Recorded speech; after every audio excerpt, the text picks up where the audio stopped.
సమానమైనది ఏది? Option 1 10 millions, option 2 100 millions, option 3 1000 lakhs, option 4 10,000 lakhs. So correct ఆన్సర్ని comment చేసేయండి. మీకు ఒక 5 seconds అయితే నేను టైం ఇస్తాను ఫ్రెండ్స్. ఎందుకు అంటే ఫస్ట్ మీరు ట్రై చేయండి లెక్కల్ని, తర్వాత నేను చెప్తాను. ఓకేనా? So fourth one is the right answer అండి. Fourth one is the right answer. 10,000 lakhs. 1 బిలియన్కు సమానమైనది 10,000 lakhs. ఒకవేళ మీకు తెలియదు అనుకోండి, మీరు ఏం చేస్తారు? 1 బిలియన్ని ఎలా రాస్తారు? 1 0 0 0 0 0 0 0 0 ఇలా రాస్తాం కదా. యాక్చువల్లీ నాకు ఇది మొబైల్ ఫ్రెండ్స్, అందుకే ఇలా రాయడం అవ్వట్లేదు. అందుకే నేను మీకు మిగతా లెక్కలన్నీ కూడా రాసేసి చూపించాను. ఇది జస్ట్ స్మాల్దే కదా అని ఇలా రాశాను. సో దీన్ని మనము 1 బిలియన్ అంటాం. కావాలంటే లెక్క పెట్టండి. 1లు 10లు 100లు 1000 10,000 100,000 1 మిలియన్ 10 మిలియన్లు 100 మిలియన్లు 1 బిలియన్ అవుతుంది. సో ఇది మనకి 1 బిలియన్. సో మనం ఇప్పుడు లక్షల్లో కావాలి అంటే ఎలా చెప్తామండి? 1లు 10లు 100లు 1000 10,000 లక్ష 10 లక్షలు కోటి 10 కోట్లు 100 కోట్లు. ఓకేనా? సో ఇక్కడ మనకి 100 కోట్లు, ఇవి మనకి లక్ష అంటే 5 సున్నాలు కదా. సో ఇది 10,000 కదా. సో ఈ 10,000 lakhs అని అర్థం. ఓకేనా? మీరు ఎలా అయినా సరే చూసుకోవచ్చు, క్యాలిక్యులేట్ చేసుకోవచ్చు. సో నెక్స్ట్ క్వశ్చన్ అండి, సెకండ్ క్వశ్చన్. 3, 4 మరియు 9ల యొక్క మొదటి 3 సామాన్య గుణిజాల మొత్తం ఎంత? సామాన్య గుణిజాల మొత్తం, మొదటి 3 సామాన్య గుణిజాల మొత్తం కనుగొమన్నాడు. So option 1 108, option 2 144, option 3 216, option 4 252. So correct ఆన్సర్ని మీరు కామెంట్ చేసేయండి, తర్వాత నేను ఎక్స్ప్లెనేషన్ ఇస్తాను. అలాగే వీడియోని మాత్రం ఒక చిన్న లైక్ చేసేయండి ఫ్రెండ్స్.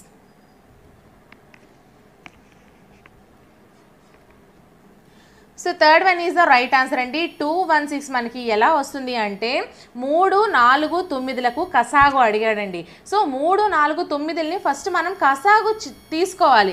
ఎందుకంటే వాడు ఏమడిగాడు? మనకి ఈ యొక్క సామాన్య గుణిజాలు మొత్తం అడిగాడు కాబట్టి మనము కసాగు తీసుకోవాలి. వీటి యొక్క కసాగు ఎంత అవుతుంది? 36 అవుతుంది. మీకు తెలుసు కదా కసాగు ఎలా చేయాలో. 3 4 9 కసాగు ఎలా చేస్తాము? 3 1 జా 3, ఇలా 4 వదిలేస్తాము, డివైడ్ కాదు కాబట్టి 3 3 జా 9, 3 3 జా 9. సో ఓకేనా? సో దీన్ని మళ్ళీ అవ్వదండి, ఎందుకు అంటే ఆల్రెడీ అన్నీ ఉన్నాయి కాబట్టి. సో 3 4 12, 12 3 36. సో అందుకు మనకి ఇక్కడ కసాగు అనేది 36 వచ్చింది. సో మీకు అర్థమైంది కదా సో కసాగు ఎలా వచ్చింది అనేది. సో మనకి కసాగు ఎంత అవుతుందండి? 36. నెక్స్ట్ ఏం చేస్తాము? సో మనకి ఈ 36 కసాగు అయితే వాడు ఏం అడిగాడు? మొదటి 3 గుణిజాలు అడిగాడు కదా. సో 36 × 1 36 × 2 ప్లస్ 36 × 3 చేస్తే మనకి ఆన్సర్ అనేది వచ్చేస్తుంది. So 36 1 36, 36 2 72, 36 3 108, 36 plus 72 plus 108 equals to 216. Answer equals to 216 అనేది మనకి ఆన్సర్ అవుతుంది. So next question, third question. 2:3ను శాతంగా మార్చగా. Option 1 200/3%, option 2 200/3%, option 3 2/300%, fourth one 100/3%. So correct ఆన్సర్ని కామెంట్ చేసేయండి.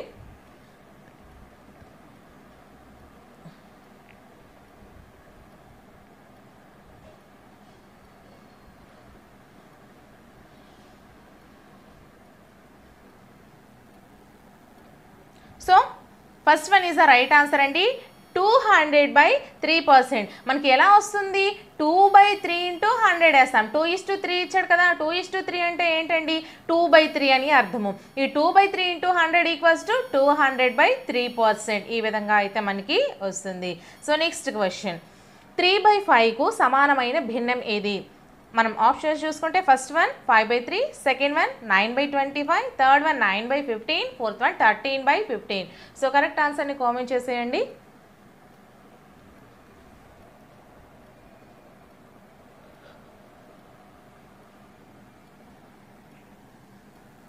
Third one is the right answer అండి.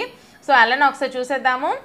3 మూడుల 9, 5 మూడుల 15 ఈ రెండు కూడా ఒకే అంకెతో భాగించబడితే ఒకే అంకెతో గుణించిన ఒకే అంకె చేత భాగించిన దాన్ని మనకి సమానమైన భిన్నంగా తీసుకుంటాము. 3ని 3 చేత గుణించామనుకోండి 9, 5ని 3 చేత గుణించామనుకోండి 15. So third one is the right answer అవుతుంది.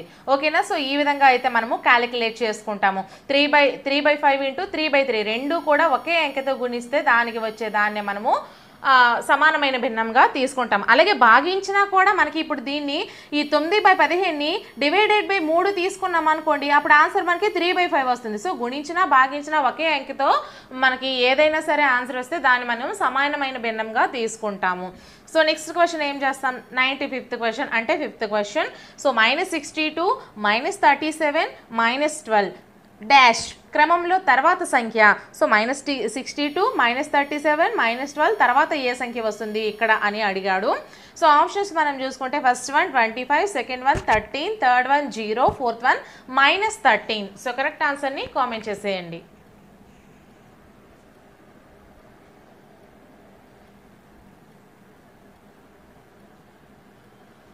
Second one is the right answer అండి. సో అలానే ఒకసారి చూసేద్దాము. సో ఇక్కడ మనకి -62, -37, -12 ఇచ్చాడు కదా. సో -62కి -37కి మిడిల్లో ఎంత అండి గ్యాప్ ఉంది? +25. -62కి +25 యాడ్ చేస్తే మనకి -37 వచ్చింది. అదేవిధంగా -37కి మనము +25 యాడ్ చేస్తే -12 వచ్చింది. అదేంటి మేడం ఇక్కడ తగ్గిపోతుంది అంటే ఇక్కడ మైనస్లు ఉండేటప్పుడు ప్లస్ చేస్తే ఆన్సర్ మైనస్సే వస్తుంది కదా ఫ్రెండ్స్. సో అందుకు ప్లస్ అంటే ఏంటి? దాని నుంచి మైనస్ ఉంది కాబట్టి తీసివేయడం అని అర్థము. ఓకేనా? నెక్స్ట్ ఈ -12కి +25 కలపండి. సో ఏమవుతుంది? -12 ఇక్కడికి పోతే ఇక్కడ 0 వస్తుంది. -12 + 13 25 అవుతుంది. ఓకేనా? మీకు అర్థమైంది కదా. సో ఆన్సర్ ఈక్వల్స్ టు 13 అవుతుందండి. సో మనకి answer third one is the second one is the right answer 13 అని చెప్పాను కదా. సో ఆన్సర్ అనేది ఈ విధంగా వస్తుంది. సో నెక్స్ట్ క్వశ్చన్ మనం చూసుకుంటే 6th క్వశ్చన్ 20 టన్నుల ఇనుము ఖరీదు 6 లక్షలు అయిన 560 కిలోల ఇనుము ఖరీదు రూపాయల్లో తెలపండి. ఆప్షన్స్ మనం చూసుకుంటే ఫస్ట్ వన్ 1, 10, 100, 1000, 10,000, లక్ష, 10 లక్షలు 16,80,000 అండి. ఆప్షన్ 2 చూసుకుంటే 1,68,000. ఆప్షన్ 3 చూసుకుంటే 16,800. ఆప్షన్ 4 చూసుకుంటే మనకి 33,600. సో కరెక్ట్ ఆన్సర్ని కామెంట్ చేసేయండి.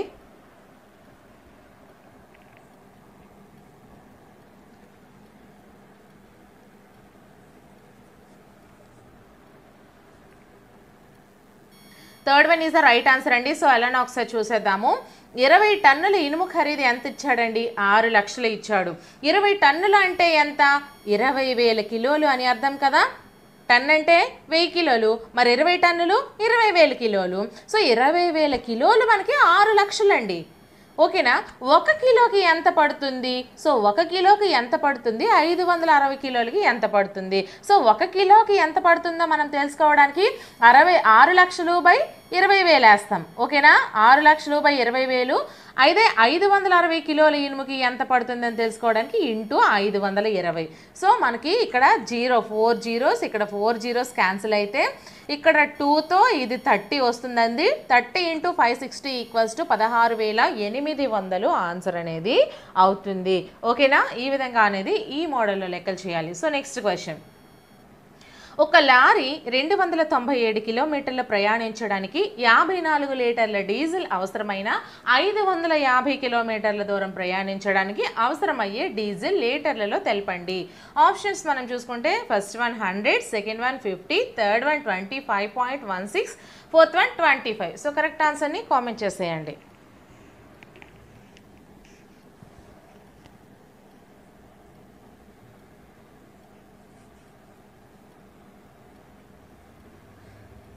First one is the right answer అండి. సో ఎలానో ఒకసారి చూసేద్దాము.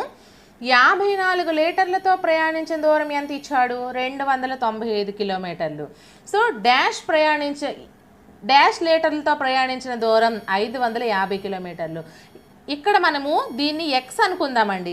So X equals to 54 into 550/297. ఎందుకు ఇలా చేసాము అంటే మనకి 54 లీటర్లతో 297 కిలోమీటర్లు ప్రయాణించింది. కాబట్టి మరి 1 లీటర్తో ఎన్ని కిలోమీటర్లు ప్రయాణం చేస్తుంది? ఓకేనా?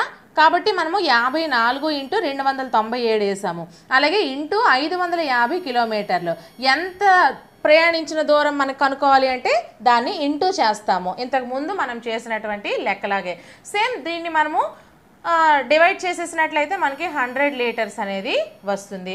మనకి answer equals to 100 litres. So next question మనం చూసుకుంటే 12,000కు సంవత్సరానికి 10% వడ్డీ రేటు చొప్పున 1 నెలకు అయ్యే వడ్డీ రూపాయల్లో తెలపండి అని అడిగాడు.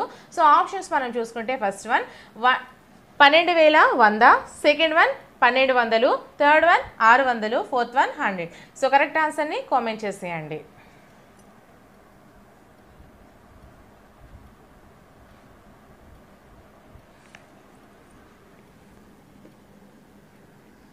So fourth one is the right answer అండి. సో ఎలానో ఒకసారి చూసేద్దాము. సో మనకి లెక్కకి సూత్రం ఏంటండి? I equals to PTR/100. మనకి P ఇచ్చాడు 12,000, R ఇచ్చాడు 10%, T ఇచ్చాడు 1 మంత్ అంటే ఎంత? 1/12 ఇయర్స్ అని అర్థం. 12 నెలలు కదా మనకి సంవత్సరానికి. కాబట్టి 1 నెల అంటే 1/12 ఇయర్స్ అని అర్థము. మంత్స్ని మనం ఇయర్స్లో కన్వర్ట్ చేసుకుంటే ఈ విధంగా అయితే వస్తుంది. నాన్ మ్యాథ్స్ వాళ్ళకి కూడా అర్థం అవ్వడం కోసం ఎంత క్లియర్గా చెప్తున్నానండి. బాగా మ్యాథ్స్ చేసే వాళ్ళకి ఇవి ఈజీ అయ్యి ఉండొచ్చు. సో మీరు అలా అయితే మీకు ఆన్సర్ వద్దు అనుకుంటే స్కిప్ చేసుకుంటూ వెళ్ళిపోవచ్చు, నో ప్రాబ్లం. సో మనకి దీని యొక్క సూత్రం ఏంటి? I ఈక్వల్స్ టు PTR/100 కదా. సో Pకి 12,000 వేస్తాము. నెక్స్ట్ Tకి 1/12 వేస్తాము. Rకి 10 వేస్తాము బై 100.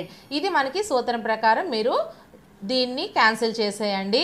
సో 0కి 0 పోతుంది. సో ఈ విధంగా చేసుకుంటూ పోతే మనకి 100 అనేది ఆన్సర్ అవుతుంది. సో మనకి 100 అనేది ఆన్సర్ అనేది అవుతుందండి. Fourth one is the right answer. So next question మనం చూసుకుంటే జ్యామితి పెట్టెలో త్రిభుజాకారంలో ఉండే పరికరం పేరు ఏది? ఫస్ట్ వన్ కోణమానిని, సెకండ్ వన్ వృత్తలేఖిని, థర్డ్ వన్ విభాగిని, ఫోర్త్ వన్ మూలమట్టం. సో కరెక్ట్ ఆన్సర్ని కామెంట్ చేసేయండి.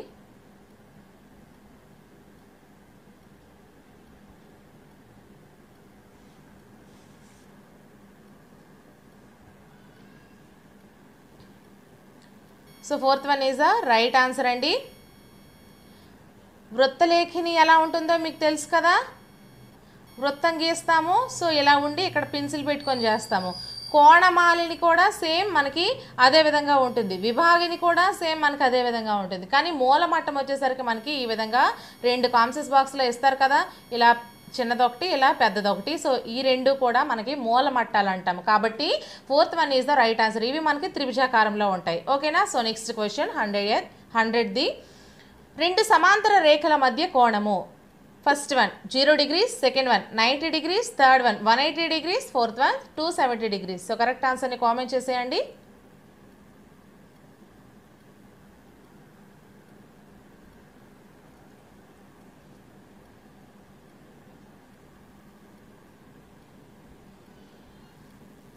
First one is the right answer అండి. 0 degrees. ఎందుకు అంటే 2 సమాంతర రేఖలు అన్నాడండి. సమాంతర రేఖలు ఎలా ఉంటాయి? ఇలా ఉంటాయి. ఎప్పటికీ ఈ సమాంతర రేఖలు అనేవి కలుసుకోవు. కాబట్టి దీని యొక్క మధ్య కోణము 0 degrees అనేది అవుతుంది. ఓకేనా? సో నెక్స్ట్ క్వశ్చన్ ఒక చతుర్భుజంలో 3 కోణాలు వరుసగా 55 degrees, 65 degrees మరియు 105 degrees అయిన 4వ కోణం ఎంత? ఆప్షన్స్ మనం చూసుకుంటే first one 85 degrees, second one 105 degrees, third one 115 degrees, fourth one 135 degrees. So correct ఆన్సర్ని కామెంట్ చేసేయండి.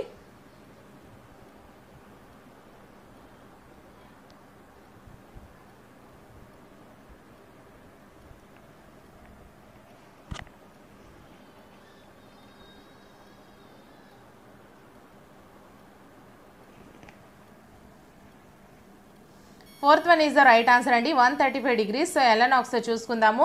4 కోణాల మొత్తం ఎంత అవుతుంది ఒక చతుర్భుజంలో? 360 degrees కదా, 4 కోణాలు మొత్తము. సో మనకి ఇక్కడ 3 కోణాలు ఇచ్చాడు, ఒక కోణాన్ని తెలుసుకోమన్నాడు. సో 4వ కోణంకి బదులు x డిగ్రీస్ వేసుకుంటాము. 55 degrees plus 65 degrees plus 105 degrees plus x డిగ్రీలు ఈక్వల్స్ టు 360 degrees. x డిగ్రీలు ఈక్వల్స్ టు ఇవతల ఈ 3 కూడా ఇక్కడ మనకి రైట్ సైడ్కి వస్తే మైనస్ అవుతాయి.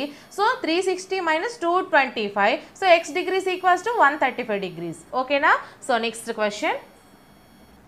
ఒక కోణం తన సంపూరక కోణంనకు 4 రెట్లు అయినా ఆ కోణం యొక్క కొలత ఎంత? Option 1 36 degrees, option 2 72 degrees, option 3 108 degrees, option 4 144 degrees. So correct ఆన్సర్ని కామెంట్ చేసేయండి.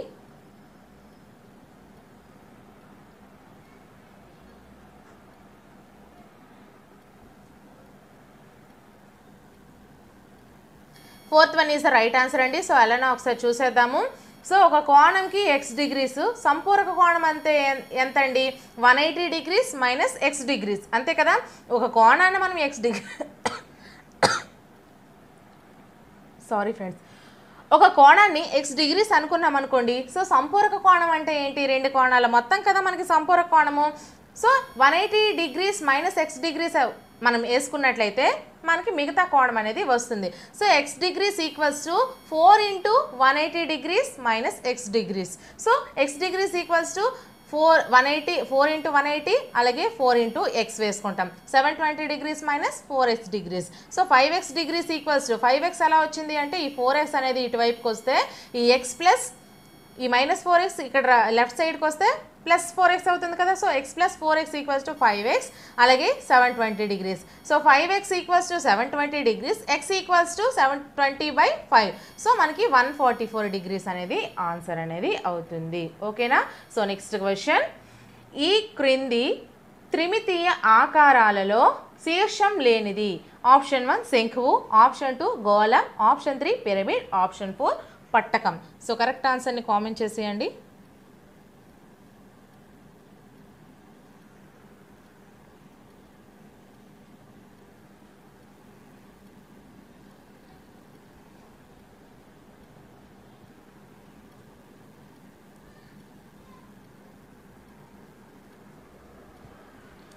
So second one is the right answer అండి. త్రిమితీయ ఆకారాలలో శీర్షం అనేది లేనిది మనకి గోళం అనేది అవుతుంది. గోళం అంటే ఇలా ఉంటుంది కదా. సో దీనికి శీర్షం అనేది ఉంటుందా? ఉండదు. ఓకేనా? శీర్షం అంటే ఏ విధంగా వస్తుంది? ఇలా ఒక కోన్ రూపంలో వస్తే దాన్ని శీర్షం అంటారు. ఈ భాగాన్ని మనము శీర్షం అంటాము. కానీ గోళానికి మనకి శీర్షం అనేది ఉండదు. శంఖువు అంటే ఇలా ఉంటుంది కాబట్టి దీనికి ఉంటుంది శీర్షం. పిరమిడ్ కూడా సేమ్ మనకి ట్రయాంగిల్ రూపంలోనే ఉంటుంది కాబట్టి దీనికి కూడా మనకి శీర్షం అనేది ఉంటుంది. పట్టకము అంటే ఏంటి? పట్టకం మనకి ఎటువంటి ఆకారంలో అయినా ఉండొచ్చు. సో కాబట్టి దానికి కూడా మనకి శీర్షం అనేది ఉంటుంది. కానీ ఇక్కడ గోళం అనే దానికి శీర్షం అనేది ఉండదు. So next question.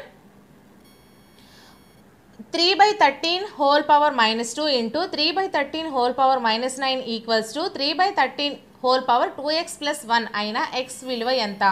ఆప్షన్స్ మనం చూసుకుంటే option 1 -6, option 2 -5, option 3 5, option 4 6. So correct ఆన్సర్ని కామెంట్ చేసేయండి. అలాగే వీడియోని ఒక చిన్న లైక్ చేసేయండి ఫ్రెండ్స్. ఛానల్ కూడా సబ్స్క్రైబ్ చేసుకోండి. చాలా క్లాసెస్ అండ్ వీడియోస్ చేశాను. మారథాన్ క్లాసెస్ చేశాను, రివిజన్ క్లాసెస్ చేశాను. ఒక్క సబ్జెక్ట్ కాదండి, అన్ని సబ్జెక్ట్స్ ఒకే వీడియోలో మీకు 25 మార్క్స్ ఈజీగా గెయిన్ చేసేసే విధంగా అయితే మీకు ఆ వీడియోస్ క్లాసెస్ తయారు చేశాను. సో ప్రతి ఒక్కరు కూడా అవన్నీ యూజ్ చేసుకోండి. So first one is the right answer అండి, -6 ఆప్షన్. ఎలానో ఒకసారి చూసేద్దాము. సో మనకి 3/13 whole power -2 into 3/13 whole power -9 equals to 3/13 2x whole power 2x plus 1 కదా. సో ఇక్కడ అన్నీ కూడా భూములు సమానంగా ఉన్నాయండి. భూములు సమానం కనుక మనము ఘాతాలని సమానం చేసేద్దాము. So -2 + or -9 equals to 2x plus 1. ఈ ఒక్క ఘాతాలను మనం తీసుకొని ఇక్కడ వేసుకున్నాము. సో ఈ 2x plus 1 ఈక్వల్స్ టు -2 -9 ఏమవుతుందండి? -11 అవుతుంది. సో 2x ఈక్వల్స్ టు ఈ +1 యువతలకు వస్తే -1 అవుతుంది కదా. So -12. So x equals to -6. So answer equals to -6 అనేది అవుతుంది. ఓకేనా? So next question. 4x³ minus 5/2x⁴ plus 3x plus 2 బహుపది యొక్క పరిమాణం ఎంత? సో ఆప్షన్స్ మనం చూసుకుంటే first one -5/2, option 2 3, option 3 4, option 4 2. So correct ఆన్సర్ని కామెంట్ చేసేయండి.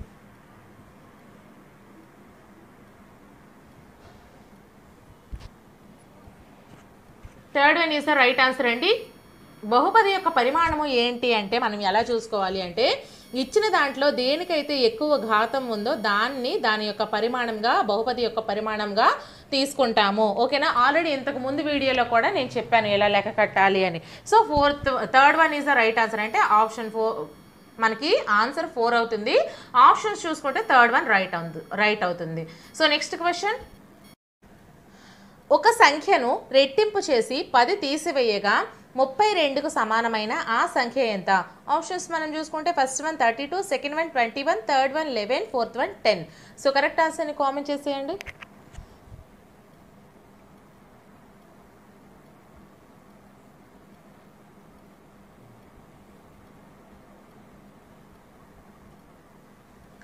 Second one is the right answer అవుతుందండి. 21 ఆన్సర్ అవుతుంది. సో ఎలానో ఒకసారి చూసేద్దాము.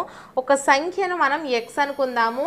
సో ఆ ఎక్స్ని రెట్టింపు చేసి -10 తీసివేయగా వచ్చేది 32 అన్నాడు. So 2x - 10 = 32. సో 2x = 42 అవుతుంది. ఎందుకంటే ఈ -10 ఈ సైడ్కి వస్తే ఇక్కడికి ప్లస్ అవుతుంది కదా. సో +10 అవుతుంది. సో అందుకు మనకి 2x = 42, x = 21. 42/2 అనేది యువతలకు వస్తే ఈ 42ని డివైడ్ చేస్తుంది కదా. So x = 21. So next question, ఒక దీర్ఘచతురస్రం మరియు వృత్తాల యొక్క వైశాల్యాలు సమానం. దీర్ఘచతురస్రం యొక్క కొలతలు 14 సెంటీమీటర్లు × 11 సెంటీమీటర్లు అయిన వృత్త వ్యాసార్థం సెంటీమీటర్లలో ఎంత? Option 1 21, option 2 14, option 3 10.5, option 4 7. So correct ఆన్సర్ని కామెంట్ చేసేయండి.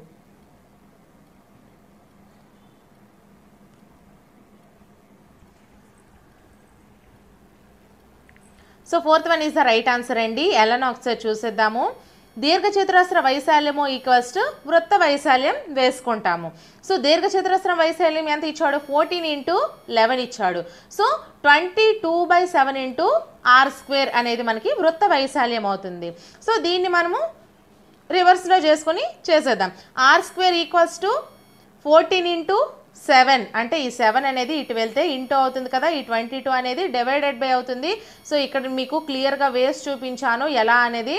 సో ఇక్కడ మనకి 14 × 7/2 అనేది ఏ విధంగా వచ్చింది అనేది ఇక్కడ మీరు ఒకసారి చూసుకోండి. r² = 14 × 7/2. So therefore r² = 49. 49 ఎలా వచ్చింది? ఈ 2 7 = 7 7 = 49. So r = 7 centimetres. ఈ స్క్వేర్ అనేది అవతలకు వస్తే రూట్ అవుతుంది కదా. సో √49 = 7. So r = 7 centimetres. ఓకేనా? సో ఆన్సర్ అనేది 7 అవుతుంది. సో నెక్స్ట్ క్వశ్చన్, 250 మీటర్ల భుజం గల ఒక చతురస్రాకార పార్కు చుట్టూ కంచి వేయుటకు మీటర్కు 20 వంతున అయ్యే ఖర్చు రూపాయల్లో తెలపండి. Option 1 5,000, option 2 10,000, option 3 20,000, option 4 50,000. So correct ఆన్సర్ని కామెంట్ చేసేయండి.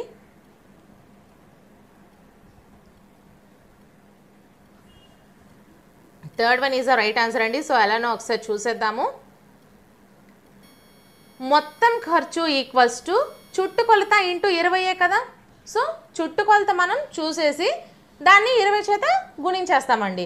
సో 4 × 250 ఎంత ఇచ్చాడు? ఒక భుజం 250 ఇచ్చాడు కాబట్టి చుట్టుకొలత అంటే ఎంత? 4 × 250 × 20 = 20,000. సో ఆన్సర్ = 20,000 అవుతుంది. సో నెక్స్ట్ క్వశ్చన్, 1 కిలోలీటర్కు ఎన్ని మిల్లీలీటర్లు?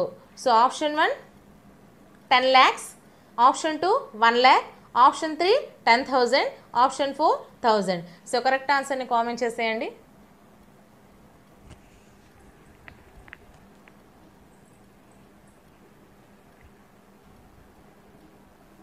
Option 1 is the right answer. 1 కిలోలీటర్కు 10 lakhs మిల్లీలీటర్లు. నెక్స్ట్ క్వశ్చన్, నీరజ 7 PM నుండి 8:15 PM వరకు చదివిన ఆమె చదవడానికి కేటాయించిన సమయాన్ని నిమిషాల్లో తెలపండి. So option 1 45, option 2 60, option 3 75, option 4 115. So correct ఆన్సర్ని కామెంట్ చేసేయండి.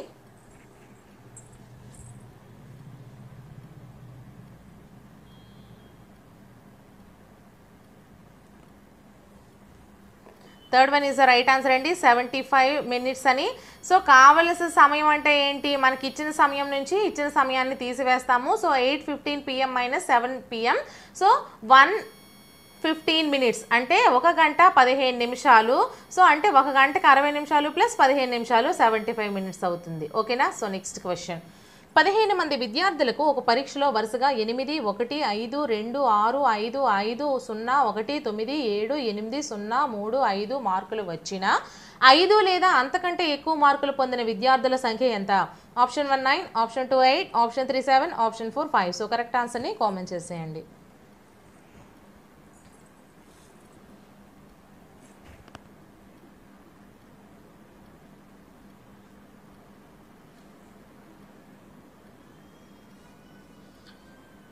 సో మనకి first one is the right answer. ఒకసారి చూసేద్దాము. ఇక్కడ లెక్క ఏమి ఇచ్చాడు, 15 మంది విద్యార్థులకు ఒక పరీక్షలో వరుసగా ఇన్ని మార్క్స్ వస్తాయి, 5 లేదా అంతకంటే ఎక్కువ మార్కులు పొందిన విద్యార్థుల సంఖ్య తెలపమన్నాడు.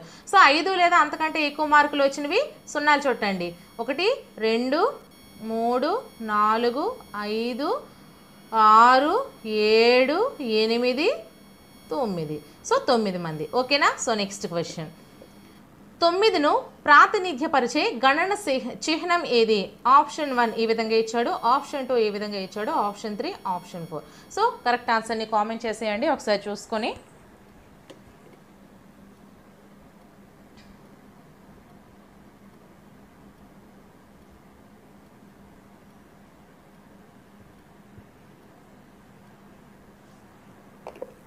Third one is the right answer అండి.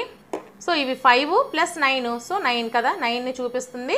నెక్స్ట్ క్వశ్చన్, తరగతులు 125 - 125 to 150, 150 to 175, 175 to 200ల తరగతి పొడవు ఎంత? ఆప్షన్స్ మనం చూసుకుంటే first one 150, second one 175, third one 25, fourth one -25. So correct ఆన్సర్ని కామెంట్ చేసేయండి.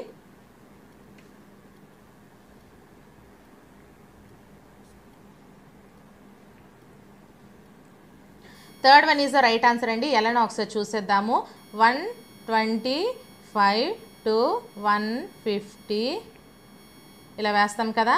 Next 150 to 175, 175 to 200. సో దీని నుంచి దీనికి 25, దీని నుంచి దీనికి 25, అలాగే దీని నుంచి దీనికి 25, దీని నుంచి దీనికి 25, మధ్యలో గ్యాప్ మనకి 25 ఇచ్చింది కదా, దాన్నే మనము తరగతి పొడవు అంటాము. So answer is the third one is the right answer, 25.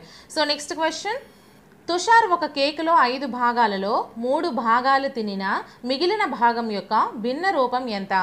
Option 1 3/5, option 2 2/5, option 3 5/3, option 4 5/2. So correct ఆన్సర్ని కామెంట్ చేసేయండి.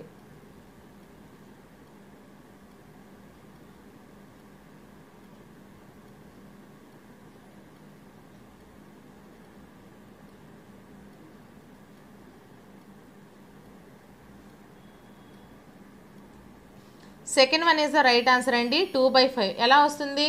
5 భాగాలు ఉంటే వాడు 3 తినేసాడండి, ఇంకెన్ని భాగాలు ఉంటాయి? 2 భాగాలే కదా ఉంటాయి. 2/5 ఆన్సర్ ఈజ్ ద 2/5 అవుతుంది. నెక్స్ట్ క్వశ్చన్, గణితం అంటే పరిమాణ శాస్త్రం అని నిర్వచించిన వారు ఎవరు? Option 1 August Comte, option 2 Benjamin Peirce, option 3 Aristotle, option 4 Eudoxus. So correct ఆన్సర్ని కామెంట్ చేసేయండి.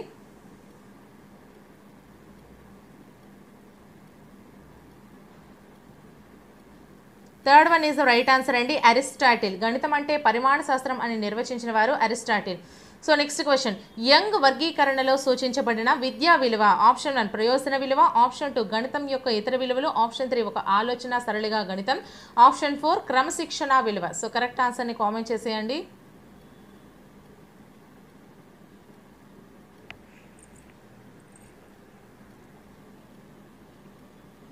Fourth one is the right answer అండి. సూచించబడని విద్య విలువ క్రమశిక్షణ విలువ అయితే, ప్రయోజన విలువ, గణితం యొక్క ఇతర విలువలు, ఒక ఆలోచన సరళిగా గణితం, ఈ 3 కూడా మనకి యంగ్ వర్గీకరణలో సూచించబడతాయి. సో నెక్స్ట్ క్వశ్చన్ 117, నిగమన పద్ధతి యొక్క ఒక లక్షణము? ఆప్షన్ 1 ఉదాహరణ నుండి సూత్రానికి, ఆప్షన్ 2 సాధారణ అంశం నుంచి ప్రత్యేకాంశానికి, ఆప్షన్ 3 తెలియని విషయం నుంచి తెలిసిన విషయానికి, ఆప్షన్ 4 మూర్తం నుండి అమూర్తానికి. సో కరెక్ట్ ఆన్సర్ని కామెంట్ చేసేయండి.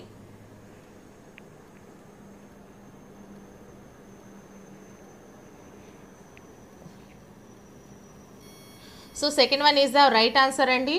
సాధారణాంశం నుంచి ప్రత్యేకాంశానికి అనేది మనకి నిగమన పద్ధతి యొక్క ఒక లక్షణము. సో నెక్స్ట్ క్వశ్చన్, జ్యామితీయ భావనలు బోధించడానికి ఉపయోగించే ఉపకరణము. Option 1 grid paper, option 2 bulletin board, option 3 geoboard, option 4 notice board. So correct ఆన్సర్ని కామెంట్ చేసేయండి.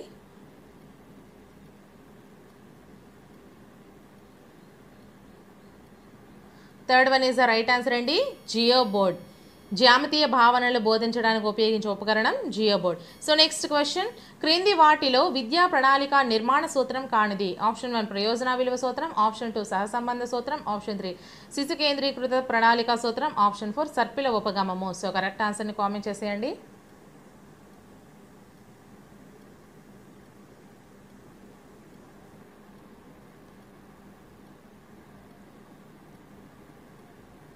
Fourth one is the right answer అండి, సర్పిల ఉపగమము విద్యా ప్రణాళిక నిర్మాణ సూత్రం కాదు. అంటే ఏంటవుతాయి, ప్రయోజన విలువ సూత్రము, సహసంబంధ సూత్రము, శిశు కేంద్రీకృత ప్రణాళిక సూత్రం, ఇవన్నీ కూడా విద్యా ప్రణాళిక నిర్మాణ సూత్రాలు అవుతాయి.